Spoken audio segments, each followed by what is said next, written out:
ರೇ ಅವ್ರು ಹಿಂದೂ ಜನ ಊಟಕ್ಕೆ ಇಕ್ತಿಲ್ಲ ನಡ್ರಿ ಎಸ್ ಗೆ ಬರ್ರಿ ಬರ್ರಿ ಬರ್ರಿ ಅವರು ಹಿಂದೂ ಜನ ಊಟಕ್ಕೆ ಇಕ್ಕಲ್ವಂತೆ ಬಾ ಬಾ ಇನ್ವೈಟ್ ಮಾಡಬಾರ್ದ್ರಿ ಸಾಹೇಬ್ರೆ ಹಂಗೆಲ್ಲ ಮಾಡಬಾರ್ದು ಉಣ್ಣ ಕೂತಾಗ ಎಬ್ಬರಿಸಬಾರ್ದು ನೋ ಅಧರ್ಮ ನೀವು ಮಾಡ್ತಿರೋ ತಪ್ಪು ಮುಂಚೆನೆ ನೀನು ಅಲ್ಲಿ ಗೇಟಲ್ಲಿ ನಿಂತ್ಕೋಬೇಕು ಅನ್ನ ಕಿತ್ಕೋಬಾರ್ದು ಅದು ಲಾಸ್ಟಿಗೆ ನಿನಗೆ ಅದು ಕಡೆ ಆಗುತ್ತೆ ಗೊತ್ತಾ ಅರ್ಥ ಮಾಡ್ಕೊ ಯಾರು ಬಂದಿರ್ತಾರೋ ಏನು ಬಂದಿರ್ತಾರೋ ಅರ್ಥ ಮಾಡ್ಕೊ ನೀವು ಊಟ ಹಾಕೋನು ದಾಳ ಬೋರ್ಡ್ ಹಾಕ್ಬೇಕು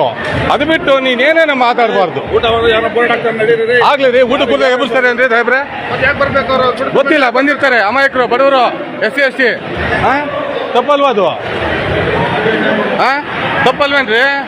ಮಾನ ಮರ್ಯಾದೆ ಇರಬೇಕು ನೀವು ಆಕಾರ್ಗೆ ಇದು ಮಾಡೋರ್ಗೆ ಪಾಪ ಯಾರೋ ಊಟ ಕೂತಿದ್ದಾನೆ ಕುಂಕುಮ ಇಟ್ಕೊಂಡ್ರೆ ಅದಕ್ಕೆ ಎಬ್ಬರ್ಸ್ ಕಳಿಸ್ತಾರೆ ಅವರು ಲೆಕ್ಕ ಹಾಕೊಂಡು ಬೇಜಾರಲ್ವಾ ಸ್ವಾಮಿ ನಾವು ನಿಮ್ಮ ಅಣ್ಣ ಇರ್ತಾನೆ ಮಾಡ್ತಾರೆ ತಪ್ಪು ಇಲ್ಲಿಂದ ನಾನು 3 ಜನ ಎಬ್ಬರಿಸಿದ್ದೀನಿ ಸಾರಿ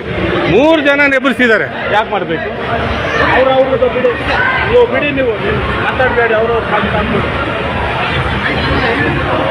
ಆಯ್ತು ಓಕೆ